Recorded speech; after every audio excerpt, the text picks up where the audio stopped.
যখন তোমার কেউ ছিল না তখন ছিলাম আমি, এখন তোমার সবই আজ পর হইলাম আমি।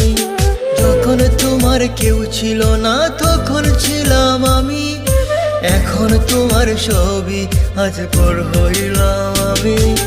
আমার তুই বেঈমান বলে করলি অপমান, আসলে আমি বেঈমান